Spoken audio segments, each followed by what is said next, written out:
you guess what kind of flower that is? It's one of my favorite kinds of fruit.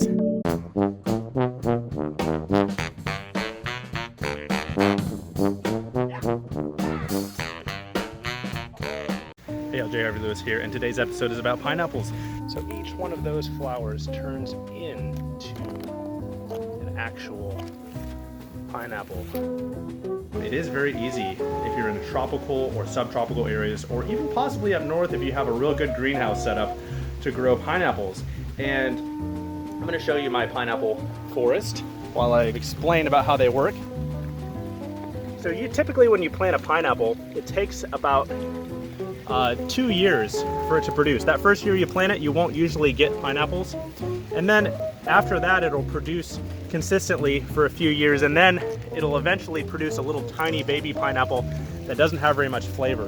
When it does that, you know it's time to basically rip that pineapple plant up. It's not going to produce after it produces that last little baby pineapple. This has all been fully pollinated. They do self-pollinate, and then they grow into bigger things, and eventually you end up with these. Typically speaking, you will have little pups coming up on the side, so you can twist the top off of these plants, but you also have little baby ones that you can take off the edge. So I'm going to do that real quick to show you what I mean. See, they're not very strongly attached, and I've got one over here, and I'm going to leave this other one on this plant, and that can just come up to be the new main stem. But typically, every time you harvest a pineapple, see, you'll have a few little pups coming up on the side. And this is a really unique pineapple. This actually has 3 baby pineapples on the top that you could actually twist off separately if you're really careful. So I'm going to show you real quick how you plant a new pineapple, and they're very easy to do. They don't like intense sun when they first get planted.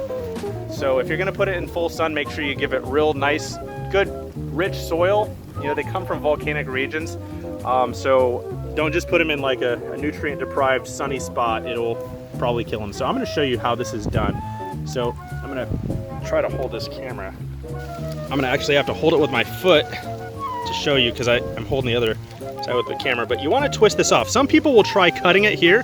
When you cut it here, you end up with some fruit that is going to be rotting, and you can actually limit your chances of having a healthy pineapple. Also, when you're looking for these at the store to plant in your garden, make sure that it's not dying in the middle. If you have any signs of yellowing in the middle or browning, you want to not get that pineapple to try to transplant. You want a nice, healthy, green, fresh look.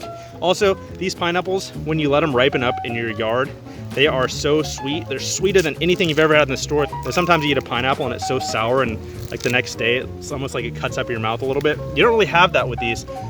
It's as simple to plant these as doing this. I try to space these out like 1.5 feet. I've got them over here like in a triangle pattern, so they've got about maybe 12 to 16 inches on every side.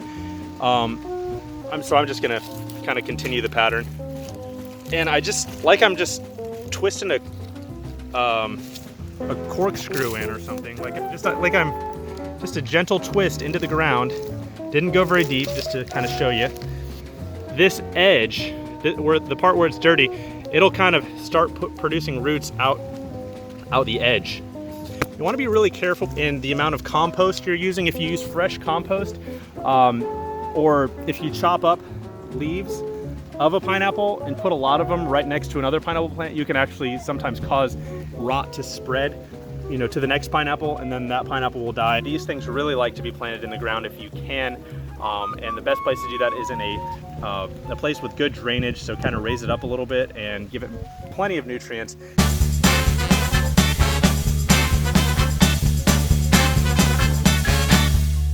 You're going to want at least a 5-gallon pot if you're going to try to get actual fruit production, but I would also recommend be careful, because raccoons love pineapples. Once they get to this real bright yellow, this smells like pineapple from here. A lot of animals will recognize that, and fortunately we don't have any animals who are really attacking our pineapple plants here, but I have some friends that they do have some lossage of pineapplage.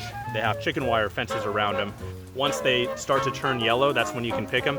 Typically the ones you get in the store, they pick before they even start to turn colors, and then ship to an airport, and then You know, it's like a refrigerated situation where their growth is stunted, and by the time you get them at the store, they might start to turn colors a little bit, but they won't get to really get their full sweetness because of the fact that they were in that refrigerated system for a while, and these are tropical fruits. Anywho, don't try eating those pineapples under the sea. Make sure that you're eating the ones from above the ground, because under the sea, they're just gonna have a lot of bacteria.